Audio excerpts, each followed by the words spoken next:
We have all seen roads just like this. Every single day of our lives. Quiet, serene, peaceful. And yet, just like that, these roads can take on a second life.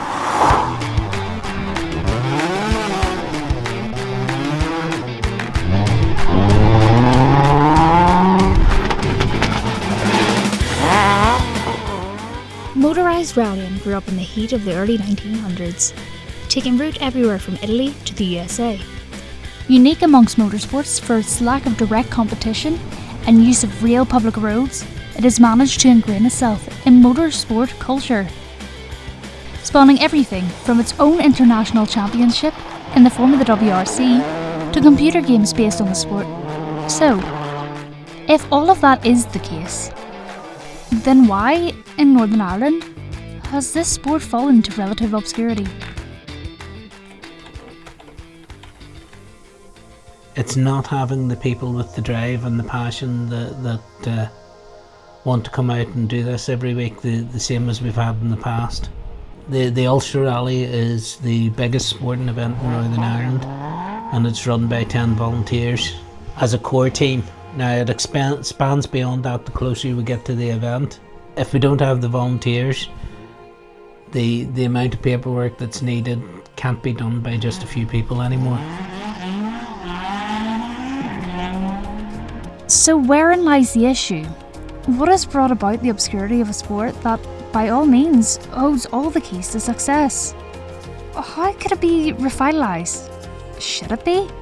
And perhaps, most importantly, what does rallying mean to Northern Ireland? Does it have a future? Or is its popularity well and truly on the home stretch?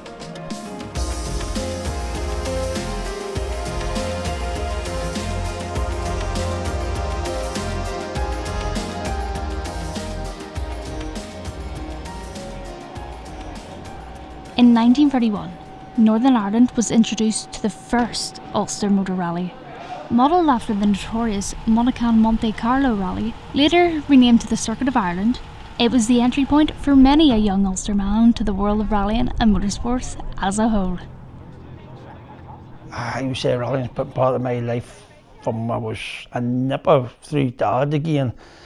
Dad used to service for a guy called Sean Campbell on a Skoda 400, and he would have took me up on a Saturday morning. I'd probably say as soon as I got my licence, he got me into driving, into navigation rallies, and then I progressed into stage rallying, 93, got into stage rallying, and I've been at it ever since. In its wake, the 1976 Ulster Rally would follow, and in 1991, the sport would be exposed to a wider audience with the emergence of the RPM Motorsport Challenge on UTV. In the olden days, back in the 90s, when we only had a few TV channels, there was a programme in Northern Ireland called RPM that would have went out to every rally, got footage, and it would have been shown Thursday night after news at 10. Nowadays you have 1,000 channels on TV, you have social media, and people have that much to choose from. Rallying isn't as widely known as it was back then. It is, to this day, a unique facet of Northern Ireland's car culture, a distinctive and influential aspect of motorsports. It's history. It's been there forever. It's fabulous. The fact that, you did have the first closed roads and you've still got those closed roads. I think that's just amazing. The memories that people have, the kudos that's built around events in Ireland is just amazing. And yet, when you ask someone today what their opinion on the sport is. So, do you know anything on rallying? No, I'm sorry. By the sounds of it, it does sound a bit like... Is it similar to when cars just drive aimlessly? I'm sorry. Yeah, I know a wee bit about it. I don't think I've ever actually been to see one here. I've been to the Donegal Rally once, and that's about as much. It's sort of fun to see a road that's just a normal road turned into kind of a racetrack for a day. For rallying, the contributing factors to its relative obscurity are multifaceted. For potential budding drivers, the associated costs are perhaps the greatest barrier to entry. giving the sport a deeply exclusive reputation. Cost is the biggest barrier, and will be. The helmet, the hand system, the race overalls, your boots, your gloves, your balaclava. Now this is before you even think of buying a car. You could be talking $2.5 grand, $3 grand. But if you wanted to, you could spend £1,500 on the helmet, you could spend $3 grand on a set of overalls. I'm going starter pack. If I had had a massive bank balance, I maybe would have done rally and driving. These rally cars aren't cheap, and they're not cheap for a very good reason. The safety aspects in them have to be 100% before those guys go out on those roads. Driver Malcolm Johnson offers his own first-hand perspective on the matter of safety. I'm going to show you how to work one of these hand systems and the helmets and stuff. This is what we call a hand system. It's basically to save your neck. If you have a head-on accident or side-on accident, stops you from your neck moving and stuff. At the start, I didn't like it. Don't need them. Now, I will not go out the car without one. You get your helmet with the hands posts, straps on like that, turn it round, and it straps on. So we're going to put this on you and put you into the car. Okay? We use one of these, a balaclava. It's MSA rules and stuff. So basically, you slip that out over your head. It just slips on, that's it. Yep, that's it. You may bear with me here, all right? If it goes over my big head, Abby, it's bound to fit yours, all right? You get in there and sit down, Abby. Okay, I'll try not to bash my head off the car. All right. I did it. Between your legs, Yeah. you have a strap. Yeah. Bring that up. Okay. Bring this strap round. There should be an arm on the other side. Oh, okay. Now, this is where the hand system comes in. Right. This comes down over your hand system, plugs in there. So there should be one on the other side of you. Plug it in there. Now, we pull these good and tight. Okay. Try bringing your hair forward. See all the fire, you feel the pressure catching. Now, the helmet is a bit big on you, so your head's moving a wee bit in the helmet. But see all the distance, your head can't come any further forward. No, it can just go down a bit. Yeah, right. Without the hand system, if you know what I mean. Yeah.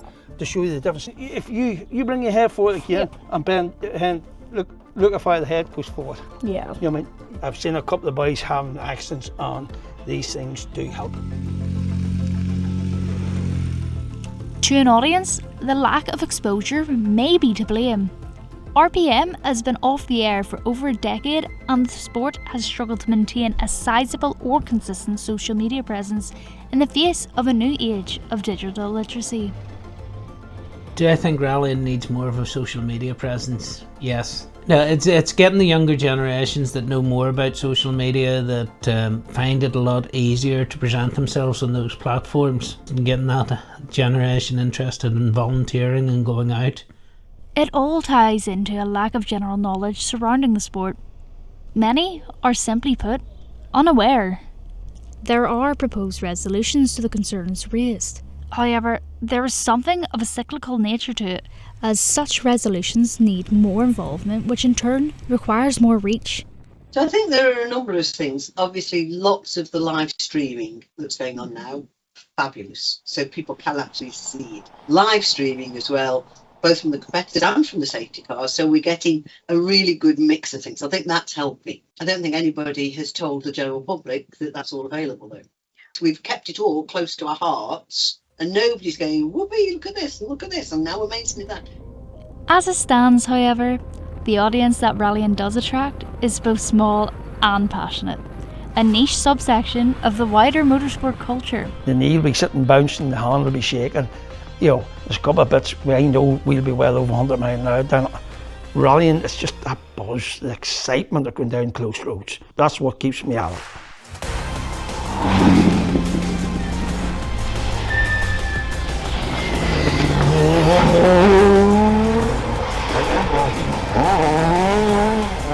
But you still go and do PR for rallies, and you turn up at a house and it's somebody, oh yes, we watched that 20 years ago on the TV.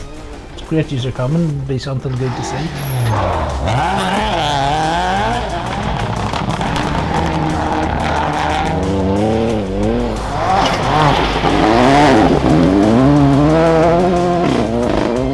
The family talent that's developed. And I think that family trio, oh my God, it's them, and oh flipping heck, he's out, or those sorts of things. That is a big part of it as well. Does something need to be popular in order to be successful? Niches exist for a reason, and even if rallying in Northern Ireland is not as popular as it once was, it remains one of the most passionate, fascinating communities in the country.